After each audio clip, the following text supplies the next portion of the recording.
ഇന്നത്തെ ഏറ്റവും പുതിയ വീഡിയോയിലേക്ക് വരിക്കും സ്വാഗതം. നമ്മുടെ ഒരു മലയാളം സിനിമ തിയേറ്ററുകളിൽ റിലീസ് ചെയ്ത് വിദേശ രാജ്യങ്ങളിലടക്കം വൻ തരംഗമായിട്ട് ഓടിക്കൊണ്ടിരിക്കുകയാണല്ലോ. ലാലേട്ടനെ നായകനാക്കി തരുൺമൂർത്തി സംവിധാനം ചെയ്ത് തുടരുമെന്ന സിനിമയുടെ വിദേശ രാജ്യത്തെ ഒരു നേട്ടത്തെക്കുറിച്ചാണ് ഈ വീഡിയോയിലൂടെ പ്രേക്ഷകരിലേക്ക് എത്തിക്കാനായിട്ടുള്ളത്. കഴിഞ്ഞ ആഴ്ച മെയ് 1-ാം തീയതി തിയേറ്ററുകളിലേക്ക് എത്തിയ മാർവൽ സ്റ്റുഡിയോസിന്റെ ഏറ്റവും പുതിയ വമ്പൻ സിനിമയാണല്ലോ തണ്ടർ ബോൾട്സ്.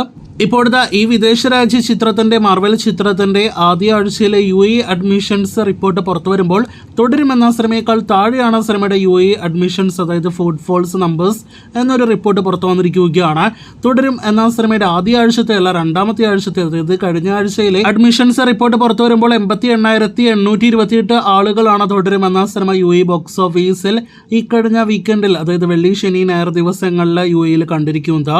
എന്നാൽ തണ്ടർ ബോൾട്സ് എന്ന സിനിമയ്ക്ക് ആദ്യ 5 ദിവസങ്ങൾ കൊണ്ട് 73,765 അഡ്മിഷൻസ് നേടിയെടുക്കാനായിട്ട് കഴിഞ്ഞിട്ടുള്ളൂ.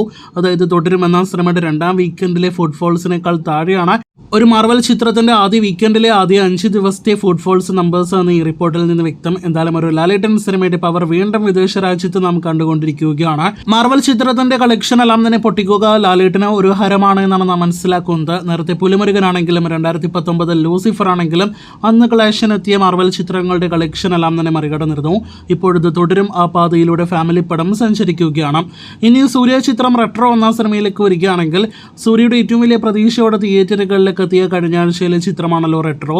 എന്നാൽ ഇപ്പോഴത്തെ ബോക്സ് ഓഫീസ് കളക്ഷൻ വന്നുകൊണ്ടിരിക്കുമ്പോൾ സൂര്യ ആരാധകർക്ക് ഒട്ടും സന്തോഷിക്കാനില്ലാത്ത, ഒട്ടും സംതൃപ്തി നൽകാത്തൊരു കളക്ഷൻ റിപ്പോർട്ടാണ് പുറത്തു വന്നുകൊണ്ടിരിക്കുന്നത്. ആദ്യ വീക്കെൻഡിലെ ആദ്യ 4 ദിവസത്തെ റെട്രോയുടെ പ്രധാനപ്പെട്ട ആദ്യ 4 ദിവസത്തെ വേൾഡ് വൈഡ് കളക്ഷൻ പുറത്തു വരുമ്പോൾ 71 കോടി രൂപ മാത്രമാണ് സിനിമയുടെ ആദ്യ 4 ദിവസത്തെ വേൾഡ് വൈഡ് ഗ്രോസ്. ഇതേ നിലയിൽ സിനിമ തുടരുകയാണെങ്കിൽ ഒരുപക്ഷെ സിനിമ പരാജയത്തിലേക്ക് പോകാൻ സാധ്യതയുണ്ട് എന്നാണ് നിലവിലെ കളക്ഷൻ നൽകുന്ന സൂചന. തമിഴിലെ ഒരു സൂപ്പർ താരമായിരുന്നിട്ടും മറ്റ് സൂപ്പർ താരങ്ങളുടെ സിനിമകളുടെ ബഡ്ജറ്റ് വെച്ച് നോക്കുമ്പോൾ പകുതി ബഡ്ജറ്റ് റെട്രോ എന്ന സിനിമയ്ക്കുള്ളൂ.